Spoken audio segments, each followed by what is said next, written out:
পুরা পৃথিবী এখন টাকার গোলাম। সকল মানুষ টাকার পিছনে দৌড়াতে থাকে মৃত্যুর আগ পর্যন্ত।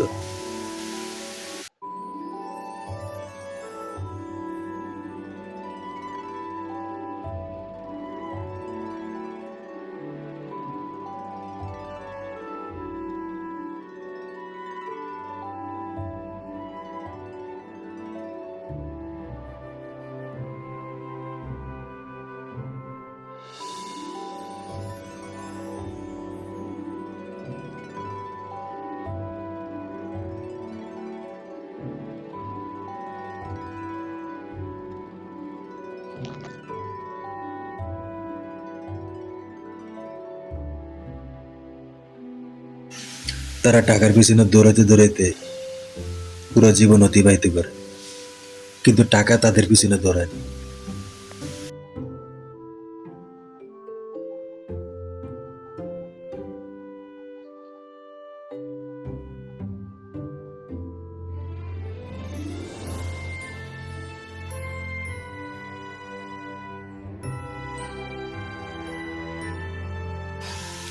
তারা মনে করে পৃথিবীতে থাকতে হলে শুধু কাজ করতে হবে এবং কাজের মাঝে থাকতে হবে, কাজ ছাড়া আর কোনো জীবন নেই। কিন্তু কাজের বাইরেও আরো অনেক কিছু আছে। শিল্পকর্ম, কাজ করতে করতে মানুষ তাদের শিল্পের শৈল্পিক ক্ষমতা তাদের দিন দিন লোপ পেতে থাকে। তারা সকলে কাজ করতে চায় এবং কাজ করতে করতে তারা কাজের গোলামে পরিণত হয়। কেইন্স একটু ভিন্ন, সে খুব শৈল্পিক, সে কাজ করতে তো পছন্দ করে, অতিরিক্ত কাজ করে না। সে পছন্দ করে শিল্প, সে ছবি আঁকে, সে পেইন্ট করে।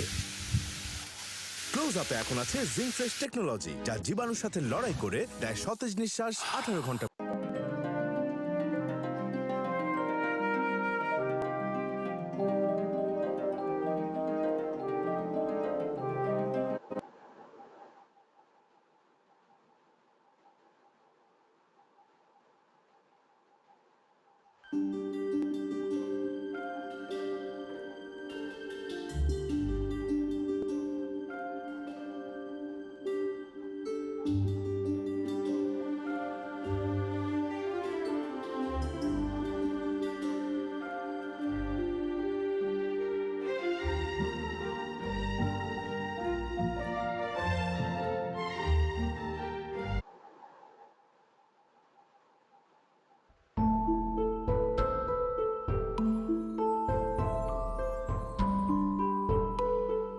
একদিন সকালে আকাশে দেখতে পেল একটা উল্টা গাছ, যেটা শিকড় উপরে।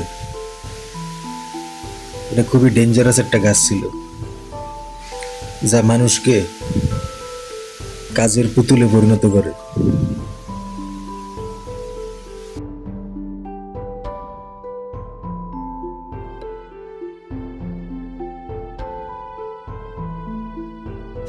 এই গাছ পছন্দ করে না শিল্প, সকল মানুষকে সে লোভী পরিণত করে। তাই পৃথিবীর সকলেই টাকার পিছনে দৌড়িতে থাকে।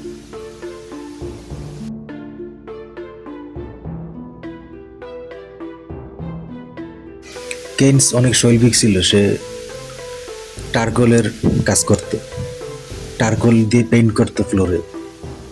মাঝে মাঝে সে কাজের ফাঁকে সে আর্ট করত। সে ক্যানভাসে একটা মেঘের ছবি আঁকে এবং জঙ্গলে গাছের নিচে ঘুমায় যায়। একটা পরি আসে, সে মেঘটাকে প্রাণ দেয়। কারণ পৃথিবীতে মানুষ এতই কাজের মাঝে ব্যস্ত ছিল, কেউ একটু শিল্পকর্ম করারও প্রয়াস তাদের ভিতর ছিল না।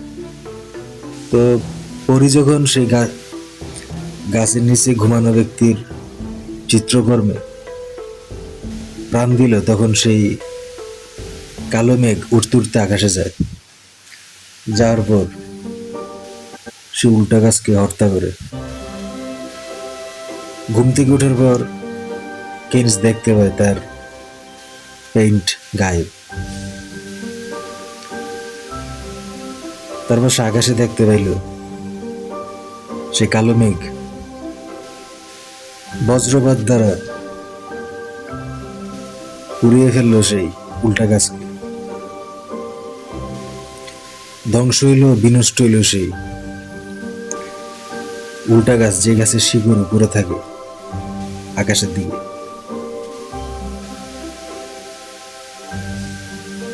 এরপর একটা শৈল্পিক টার্কল বৃষ্টি হয়, যে টার্কল বৃষ্টির কারণে পুরো পৃথিবী শৈল্পিক পৃথিবীতে পরিণত হয়।